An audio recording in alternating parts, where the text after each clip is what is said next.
Good morning to all. Topic for today is relative atomic mass.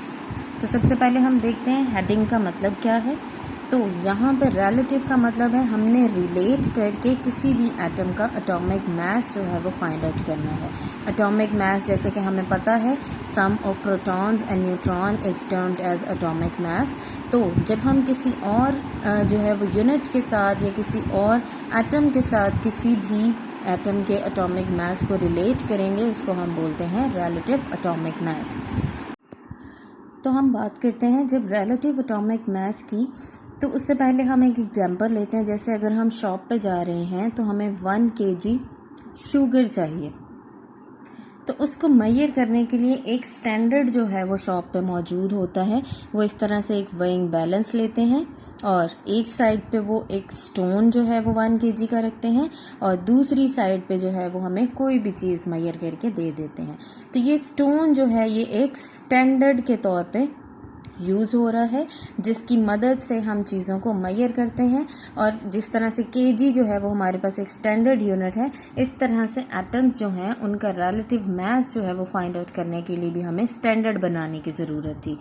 अब अगर हम बात करें एटम जो है उसको हम केजेस में मेजर क्यों नहीं करते, तो एटम जो है वो इतना स्मॉलेस्ट पार्टिकल है, बहुत ही टाइनी पार्टिकल है कि उसके लिए हम इतना बड़ा यूनिट जो है वो यूज़ नहीं कर सकते. अगर एक सिंपल डॉट की बात करें तो इसके अंदर भी मिलियंस ऑफ एटम्स जो हैं वो मौजूद हैं. तो अगर एटम इतने स्मॉलेस्ट पार्टिकल्स हैं तो हम इतना बड़ा यूनिट जो है वो उसको मेजर करने के लिए यूज़ नहीं कर सकते.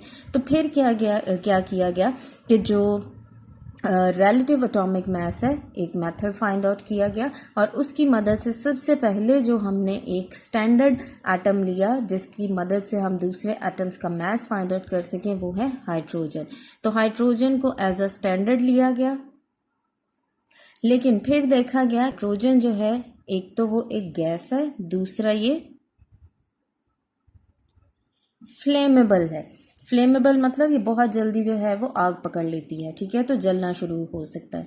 तो फिर साइंटिस्ट को क्या लगा कि हाइड्रोजन जो है वो इसको हैंडल करना एक बहुत ही डिफ़िकल्ट टास्क है, तो फिर इस मेथड को उन्होंने रिजेक्ट कर दिया.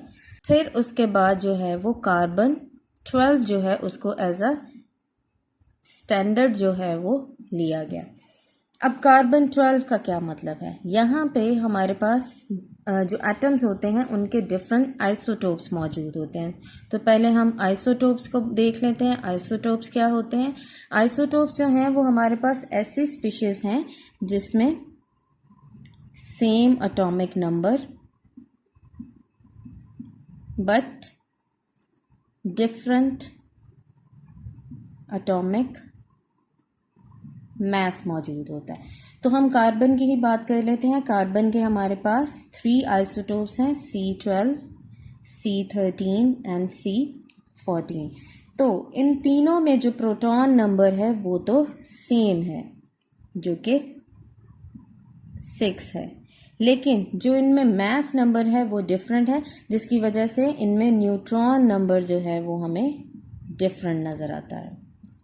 तो इस तरह से आइसोटोप्स में जो कार्बन है उसके 3 आइसोटोप्स हमें नज़र आते हैं, C12, C13 एंड C14. ऐसी स्पीशीज़ जिनमें एटॉमिक नंबर तो सेम है जिसको हम नंबर ऑफ प्रोटॉन कहते हैं, लेकिन मास नंबर जिसमें हम सम ऑफ प्रोटॉन और न्यूट्रॉन लेते हैं वो हमें डिफरेंट नज़र आता है.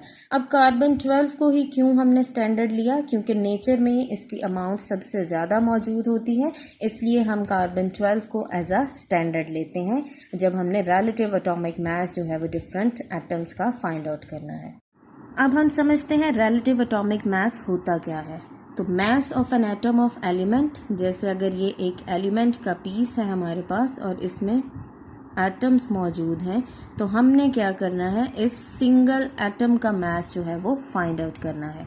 तो mass of an atom of element compare हमने किससे करना है? कार्बन 12 आइसोटोप के 12th पार्ट के साथ, 1/12 ऑफ दी कार्बन 12 आइसोटोप. तो हमने उसके 12वें हिस्से के साथ जो है वो उसको रिलेट करना है. तो यहाँ पे अब हम एक हाइपोथेटिकल सिचुएशन देखते हैं जहाँ पे हम देखते हैं कि फॉर एग्जांपल ये हमारे पास कार्बन का एक पीस है, हमने उसका 1/12 पार्ट जो है वो फाइंड आउट करना है. ठीक है। तो इस तरह से ये कार्बन के 12 पीसेस में हमने उसको डिवाइड किया, तो ये हमारे पास कार्बन का 1/12 पार्ट है। अब इसका ये एक पार्ट जो है वो हमारे पास 1 यूनिट के इक्वल है, ठीक है। तो हर एक पार्ट जो है वो 1 यूनिट के इक्वल है। तो हमने यहाँ पे इस डेफिनेशन के मुताबिक हमने देख लिया कि हमने किसी भी एलिमेंट के एटम का जब मास फाइंड आउट करना है तो उसको हमने कंपेयर करना है कार्बन 12 के 12वें हिस्से के साथ या 12th पार्ट के साथ। तो ये किसी भी कार्बन का 1/12 पार्ट है। अब जो 1/12 पार्ट है किसी भी कार्बन का, उसको हम कहते हैं कि ये इक्वल होता है एटॉमिक मास यूनिट के, या उसको हम कह सकते हैं AMU, उसकी एब्रीवेशन है, जो कि 12th पार्ट होता है किसी भी कार्बन 12 का। अगर हम इसको ग्राम्स में देखें तो इसकी वैल्यू जो है 1.66 इंटू 10⁻⁻24।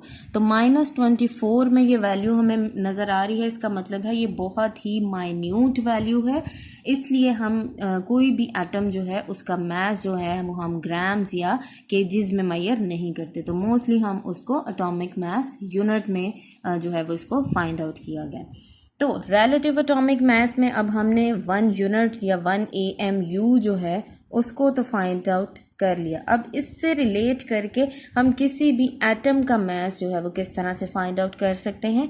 तो आपको मैं फिर बता दूं कि ये एक हाइपोथेटिकल सिचुएशन है, एक फ़र्ज़ी सिचुएशन है जिसको रिलेटिव एटॉमिक मास को समझाने के लिए यूज़ किया गया है। इस तरह से हम एटम को डिवाइड नहीं कर सकते क्योंकि atom itself is a indivisible जो है वो पार्टिकल है, इसको फर्दर हम डिवाइड नहीं कर सकते। ये सिर्फ आपको रिलेटिव एटॉमिक मास समझाने के लिए एक मेथड जो है वो यूज़ किया गया है ताकि आपको आसानी से इसकी समझ आ सके।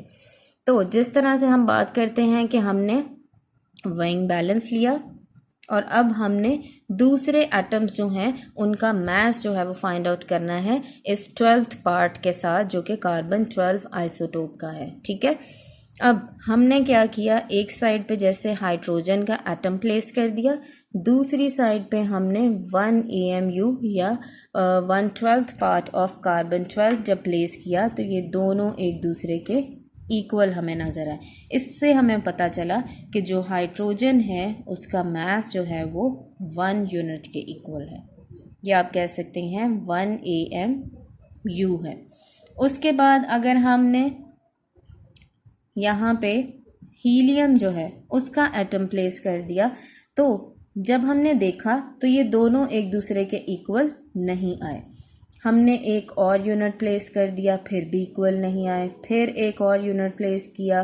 तो जब हमने 4 यूनिट्स जो हैं वो प्लेस किए इस बैलेंस पे तो उस वक्त हीलियम जो है वो इसके इक्वल आ गया।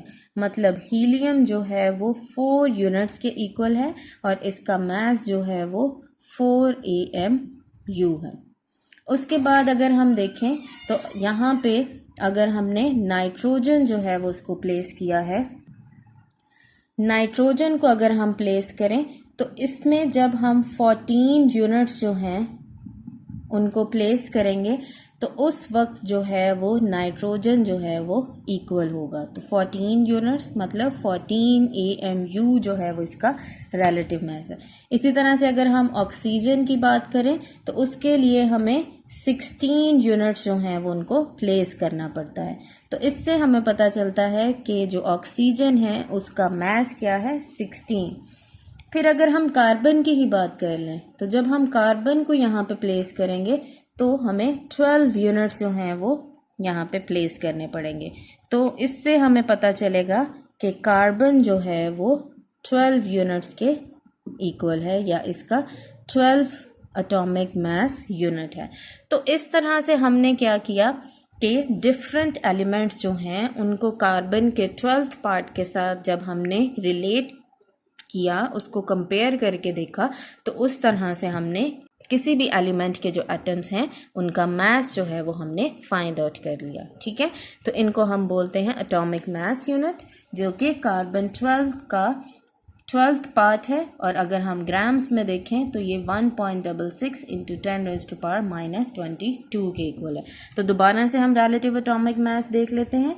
रिलेटिव एटॉमिक मास क्या है? किसी भी एलिमेंट के अंदर जब एक एटम का मास जो है वो हम फाइंड आउट करना चाहते हैं तो उसको हम कंपेयर करते हैं कार्बन 12 आइसोटोप्स के 12th पार्ट के साथ। उसका 12वां हिस्सा जो है उसको हम एज अ स्टैंडर्ड लेते हैं और उसके साथ हम एटम्स को जब रिलेट करते हैं और उनका मास फाइंड आउट करते हैं उसको हम बोलते हैं रिलेटिव एटॉमिक मास।